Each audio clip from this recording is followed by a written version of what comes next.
Hey everyone, welcome back to the channel. Sorry that it's been a while. I have been busy, but don't really have an excuse aside from being a little bit lazy on this front. As you can see, we've got some books to discuss. Some new, some old that I hadn't finished last time I talked to you. My dog decided to sit in the background today as opposed to up front. Happy Halloween as well. I've got my Buffy shirt on over my work shirt. And I voted today also, so if you haven't yet, obviously go vote. But that's all I have as far as intros. Anyways, this will just be kind of a general update to get back on track with reading. Also, I got 50 subscribers, which is awesome.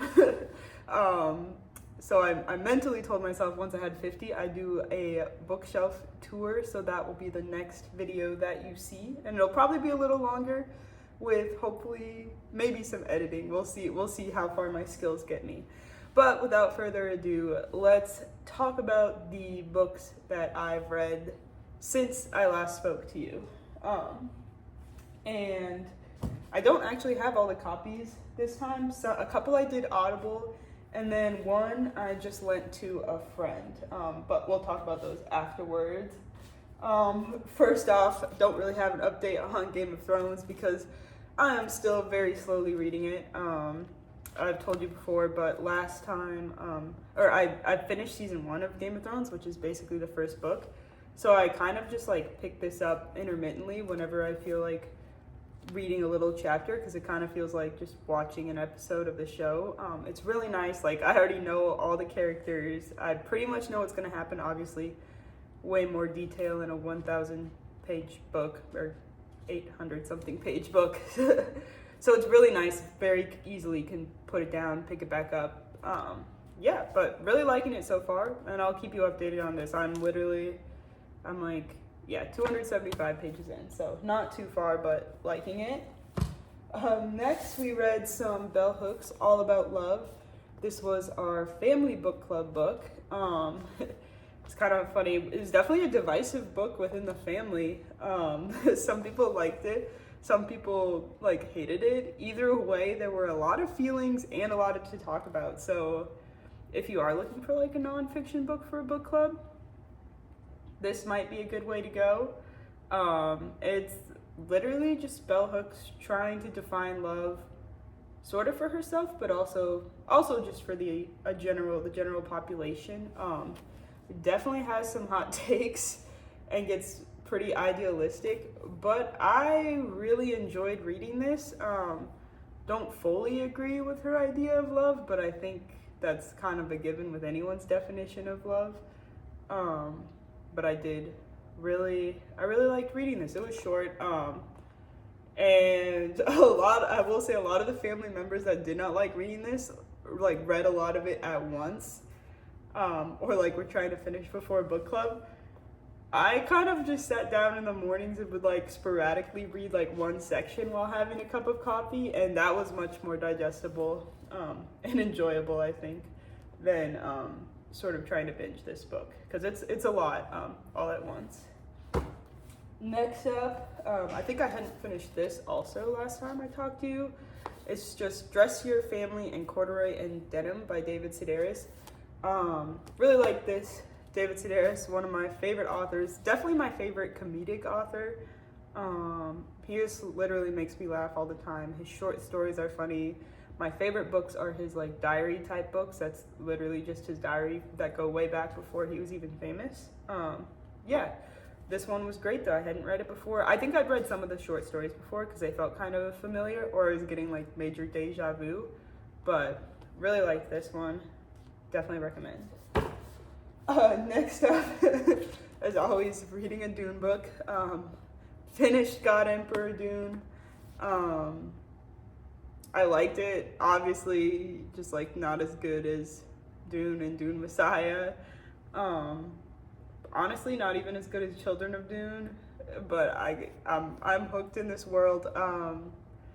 And I did decide that I do definitely at some point want to read the last two by Frank Herbert, which I think are Heretics of Dune, and then I don't know the name of the other one. but I definitely will be like at some point reading them. Probably not until 2025. I need a break. Yeah, this. I like this, but I'm not gonna be out here recommending Goddamn Purdue to everyone. It also supposedly this is marketed as a standalone book. I don't really think it's standalone. Like, it still felt like a fourth book in a series to me, and I don't know how much anyone who hadn't read the first 3 Dune books by Frank Herbert would get out of this, for sure. But an enjoyable read if you like the first 3, for sure. Some other books that I've read that I actually just don't have copies with. One I read for a book club. It's called Your Table is Ready. The cover just looks like that.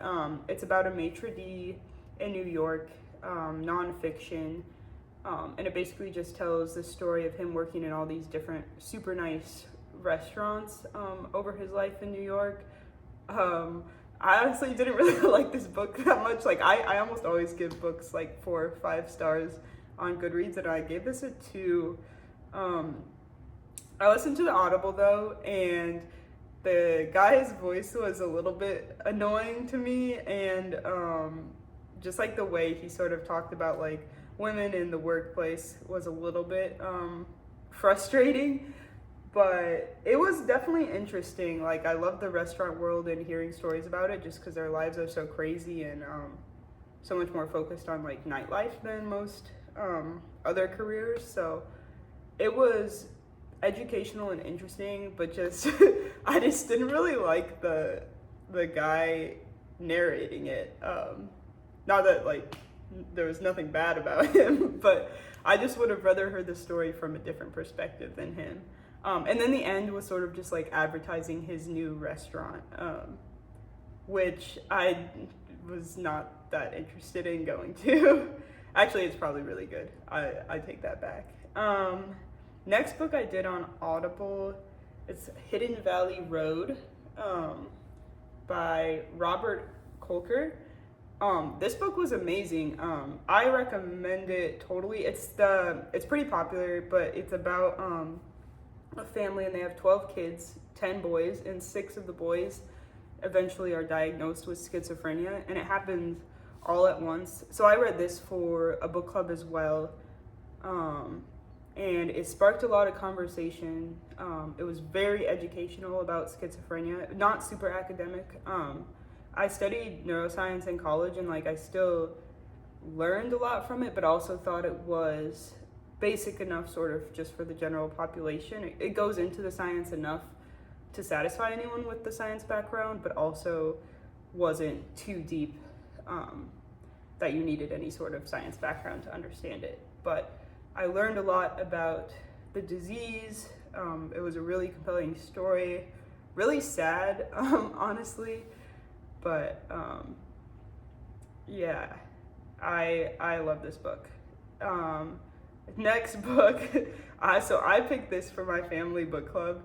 I did not do enough research on this book before picking it. Do not, if any of you are in family book clubs, do not pick this book for your family book club. It's Intermezzo by Sally Rooney. I just finished it, but I lent my friend a copy of it because it's just like a newer book, so they only have hard copy right now. This book is so smutty that I can't even like decide if I like it or not, because the entire time reading it, I was just like, my mom is reading this also right now. But it's good. I'm like, Sally Rooney is very hit or miss for me. I know she's an amazing author, and she kills it at writing anything about like 20 to 30-year-olds, I think, even above in this book. But the book's about 2 brothers who are very different from each other, and their father has recently passed away. That's kind of where it begins, right after he passes away. And then the younger brother is kind of falling in love for the first time, and the older brother is deciding sort of balancing his very first love and just his most recent kind of fling with like a 22-year-old, and he's 30 something. But it was one of the more likable Sally Rooney books for me, for sure. My favorite is still probably Beautiful World, Where Are You? My least favorite might be Normal People, and this one was somewhere in between. I loved the last section. The ending was really good when it got to just the dialogue between the two brothers and them kind of trying to reconcile with each other. I really liked those pieces that were kind of spurted throughout the book. I love that. There's a lot of smut, which is good for some people. I don't I don't usually read books like that, but I did like it. It was a good book, and a quick read too. So I would recommend it. I'll probably give it 5 stars, but that's where we are there. And then I also read Foster by Claire Keegan. It's a super short book, about 90 pages, and my dog ate that book within the time that I read it and when I'm talking to you, so I will not be showing you a copy of that book. But that was good. Highly recommend Claire Keegan, and I want to read more of her, particularly because they're super short and you can read them in one sitting, which is just very nice to digest the entire story at once. But now, the most recent book that I'm reading is called God of the Woods by Liz Moore. This is my friend's copy of the book. She gave me this in exchange for Intermezzo, but it's also our next book club book. And this is about a camp in the Adirondacks where a girl is kidnapped and sort of trying to solve a mystery. And I believe her older brother was also kidnapped and never found. I'm literally I'm just 17 pages in. But it's good so far. And my friend finished this in like a week, so hopefully it's a fast read too, because it's pretty interesting and looking for something spooky and like the fall sort of Halloween season. So I'm happy to be reading this right now, but I'll let you know how I like it. So far so good though, for 17 pages. But yeah, that's literally all I have for you today. And thank you for over 50 subscribers. I mentally told myself when we got to 50 that I will do a bookshelf tour. So the next video will be a bookshelf tour. However, with the caveat that I am planning to redesign my bookshelf setup because, number 1, my dog keeps eating my books, and number 2, as you will see, my bookshelf has absolutely no order, and it is very chaotic, filled with half-eaten books. So anyways, okay, this was an extra long video, but go vote if you haven't voted. Happy Halloween, and I'll talk to you soon.